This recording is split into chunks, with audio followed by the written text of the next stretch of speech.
Olá, amigos. Estamos aqui para mais uma palestra da Semana Jurídica Saberes do Direito, em parceria com a EPD e a editora Saraiva.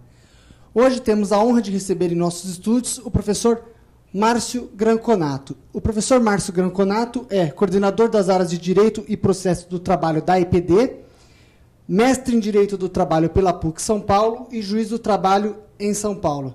Seja bem-vindo, professor Márcio. O professor Márcio inicialmente vai falar do livro dele, um excelente livro, muito indicado e adotado nas universidades, nos tribunais, enfim, o pessoal conhece bastante, ele vai explicar um pouquinho para vocês e em seguida inicia a explanação. Fique à vontade, professor. Muito obrigado. Obrigado. Olá a todos que nos assistem hoje. Eu estou aqui com um livro do qual eu participei como escritor, sou um dos coautores. É um dicionário de direito do trabalho, direito processual do trabalho e direito previdenciário aplicado ao direito do trabalho. Trata-se de uma obra que foi recentemente lançada, mas que já esgotou a primeira tiragem. É um material extremamente útil para o profissional que milita na área trabalhista ou na área de recursos humanos. Eu recomendo a leitura pelos senhores, a compra como modo de aprofundamento na área trabalhista. E destaco que aqueles que são de São Paulo poderão adquirir a obra nesta semana, segundo informações que obtive, na CAASP, com 50% de desconto, em razão de estarmos numa semana jurídica por conta do dia 11 de agosto. Então fica aí a recomendação, aqueles que se interessarem pela obra, eu recomendo realmente. Muito bem, o tema que foi proposto para a exposição de hoje envolve algo relativamente novo para todos nós, porque em 2011 foi editada uma lei que modificou o artigo 6º da CLT e trouxe então luzes para esse tema que envolve a subordinação. Todos nós sabemos que a subordinação está contida nos artigos 2º e 3º da CLT. Todos nós sabemos que o artigo 2º diz que o empregador é aquele que dirige a prestação dos serviços. Ou seja, o empregador é quem comanda a sua empresa como bem entende. É ele quem dirige os seus negócios, ditando os seus rumos, decidindo o que vai produzir ou deixar de produzir, como e quando fará isso. É o empregador quem dirige, então, a prestação de serviços, é ele quem diz o que o empregado fará. Pois bem, não só ele, não só o artigo 2º diz isso. O artigo 3º da CLT também diz que o empregado é alguém que trabalha sob dependência do empregador. É alguém que é, portanto, subordinado. Essa dependência é lida pela doutrina como subordinação. O empregado é um subordinado. Essa, sem dúvida alguma, é a característica mais importante da figura do empregado. A subordinação, o subordinário, o estar sob ordens, é, sem dúvida alguma, a figura mais importante para a caracterização do empregado, do trabalhador empregado. Um trabalhador sem subordinação não é um empregado, é um autônomo, é alguém que se autodetermina no seu dia a dia, no desenvolvimento das suas atividades. De modo que conhecer bem a subordinação é fundamental para o operador do direito do trabalho, porque sem um conceito adequado de subordinação, ele certamente cometerá erros na identificação de um empregado, de um autônomo ou de um para-subordinado. Então é importante que conheçamos bem esse elemento subordinação. Significa estar sob ordens. Estar sob ordens. O que é importante destacar aqui, até por conta da leitura que faremos do artigo 6º, é que essa subordinação é uma subordinação jurídica. É uma subordinação que envolve não o empregado enquanto pessoa, mas o empregado enquanto trabalhador. Envolve o modo de desenvolver as suas atividades. Decorre do contrato, que é firmado entre ambos, e envolve a prestação dos serviços. Não envolve a pessoa do trabalhador. Ela não é subjetiva, ela não sujeita o trabalhador. Ela subordina o trabalhador enquanto alguém que presta os seus serviços. Ele aliena a sua mão de obra e não a sua pessoa. O que está sob as ordens do empregador é a prestação de serviços e não a sua pessoa. Essa é uma subordinação jurídica ele está sob as ordens nesse aspecto. É importante termos isso em mente, porque o artigo 6º da CLT, que foi recentemente alterado pela Lei 12.551 de 2011, esse artigo fala da subordinação jurídica, dessa subordinação que envolve o modo de fazer, o modo de produzir, o modo de conduzir as atividades. Então é muito importante termos esse conceito fechado em nossas mentes, caso contrário, o empregador poderá cometer erros e o empregado poderá permitir abusos que não são possíveis, que não são permitidos pela lei. Não é porque ele é um subordinado que ele se tornou alguém que não tem direito, por exemplo, de se vestir como quer. Não é porque ele é um subordinado que ele não tem direito, por exemplo, de ter um cabelo um pouco mais comprido ou um bigode. Então é importante nós termos esse ponto de vista bem fixado em nossas mentes, caso contrário poderemos cometer falhas na interpretação dos direitos do trabalhador. Pois bem, vamos então falar um pouco mais a respeito do artigo 6º. O artigo 6º, permitam-me a leitura para que haja uma fixação melhor do que nós vamos falar daqui para frente, diz o seguinte: não se distingue entre o trabalho realizado no estabelecimento do empregador, o executado no domicílio do empregado e o realizado à distância, desde que estejam caracterizados os pressupostos da relação de emprego. Vejam que esse primeiro artigo, ele provocou uma certa modificação no texto anterior, abrangendo não só o trabalhador que está geograficamente localizado ali dentro da empresa, e aquele que fica no domicílio, porque isso já era uma previsão anterior, mas também cuidou daquele que está trabalhando à distância, que está em um local distante da empresa e também distante da sua residência. Ele está num terceiro local, que antigamente não era previsto expressamente no texto. Não que esse trabalhador estivesse descoberto, sem proteção jurídica. Ele sempre esteve sob o manto da CLT, desde que preenchidos os requisitos dos artigos 2º e 3º. Ele sempre esteve sob o manto da CLT. Isso nunca deixou de existir. Mas isso foi expressamente agora previsto no caput do artigo 6º da CLT. Mas o artigo que foi alterado não para por aí, ele continua, ele vai além e diz assim no seu parágrafo único: os meios telemáticos e informatizados de comando, controle e supervisão se equiparam para fins de subordinação jurídica. Vejam, aquilo que nós falamos, subordinação jurídica. Esses meios telemáticos e informatizados se equiparam aos meios pessoais e diretos de comando, controle e supervisão do trabalho alheio.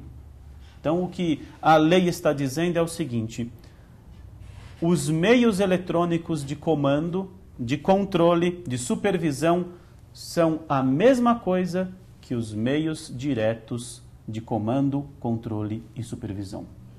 Ou seja, o que essa lei fez? De novo, nada. Mas nada, nada. Ela não mudou nada, porque isso sempre foi uma realidade para nós. Não importa como eu exerço o meu poder de comando, de controle e supervisão. Isso é irrelevante para o direito do trabalho. O que é importante é que haja o exercício desse poder de comando, de controle e supervisão, porque isso vai se traduzir em subordinação. Acontece que, como isso é exercido, é irrelevante. É irrelevante para o direito do trabalho. Então, nesse aspecto, a lei não inovou. A lei não inovou nesse aspecto. Então, nós podemos pensar assim: mas espera, então isso significa que essa lei é inútil? Não, ela não é inútil. Essa lei não é inútil. Ela é uma lei que trouxe uma alteração importante para o direito do trabalho. ela trouxe luzes para um tema que até então era obscuro para nós. Apesar de pouco importar como eu exerço a subordinação, como eu dirijo as atividades do empregado, porque o importante é a existência da direção, o fato é que nessas situações poderia ocorrer dúvidas. E essas dúvidas foram efetivamente afastadas com o artigo 6º. Ele trouxe luzes, ele iluminou o nosso caminho para que possamos trilhá-lo com maior segurança quando verificarmos uma hipótese em que o trabalhador é alguém que está trabalhando à distância, monitorado por uma câmera, por exemplo. Não pode agora o empregador, à luz do artigo 6º, vir com algum tipo de alegação dizendo que aquilo não era meio de subordinação. Sempre foi e agora isso está mais claro para nós. Tá bem? Então esse artigo ele tem sim uma grande importância para o operador do direito do trabalho, para as relações trabalhistas. Não é um artigo inútil. Notem os senhores que estão nos assistindo que o direito do trabalho ele avança juntamente com as tecnologias. Isso pode demorar um pouco para acontecer, mas acontece. Foi assim há muitos anos com a Revolução Industrial e vem sendo assim também com essa revolução tecnológica pela qual nós estamos passando nas últimas décadas. O direito do trabalho vem acompanhando essa evolução. E esse artigo é um reflexo dessa evolução do direito do trabalho, porque ele não pode ficar para trás. Ele tem que, de alguma forma, envolver essas novas profissões que surgem. E aqui nós temos no artigo 6º claramente prevista uma hipótese de teletrabalho. Ou seja, aquele trabalhador que está à distância, utilizando intensivamente recursos informáticos, da informática, para trabalhar. Esse trabalhador hoje, fica claro agora no artigo 6º caput, está abrangido pela CLT, está abrangido pelas suas normas de proteção. Volto a repetir, sempre esteve, desde que preenchidos os requisitos do artigo 2º e 3º. Agora, isso é muito mais claro para nós. Agora, não temos mais dúvidas. Se alguém possuía uma pequena dúvida, hoje deixou de tê-la por conta dessa nova redação. Então, essa é sim uma lei muito importante para todos nós.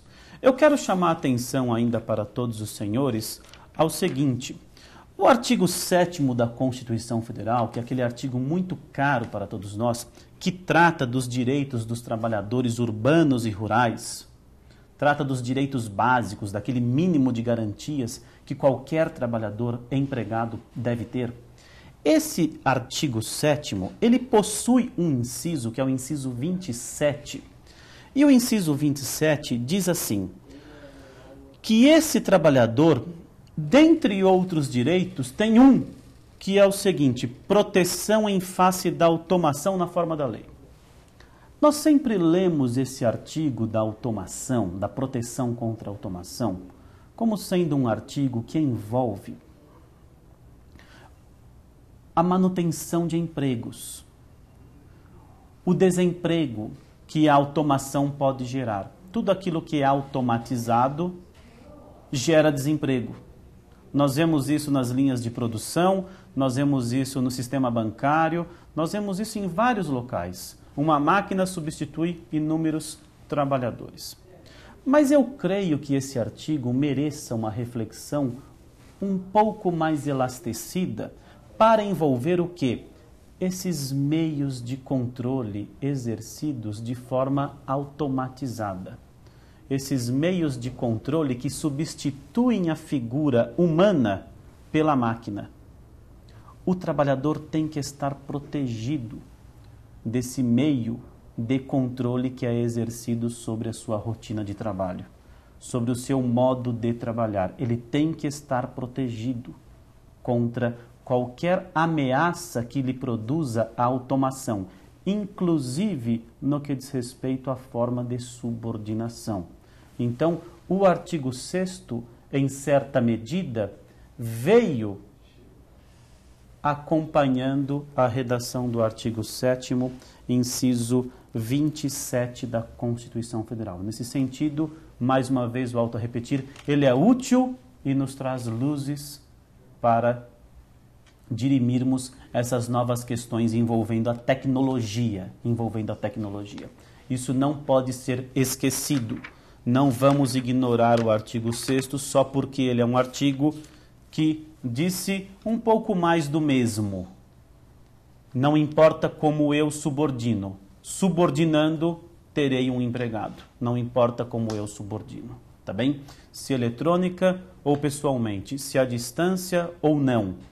Isso é irrelevante. O importante é que haja subordinação, que haja tempo à minha disposição, que o empregado esteja aguardando ou recebendo ordens. Como elas são dadas, como elas são transmitidas, isso não é relevante. Isso não é relevante. Se eletronicamente ou não, isso não é relevante. Se ele está perto ou longe, isso não é relevante. O relevante é preencher os requisitos dos artigos 2º e 3º, preencheu, é empregado. É trabalho pessoal? É trabalho prestado por pessoa física? É subordinado? É habitual? É empregado. É por conta alheia? Tem alteridade?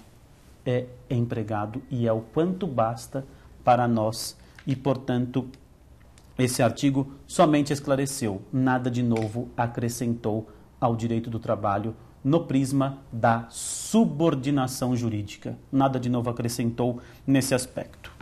Muito bem.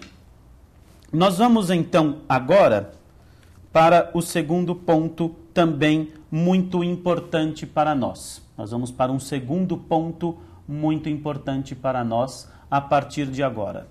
Muito bem.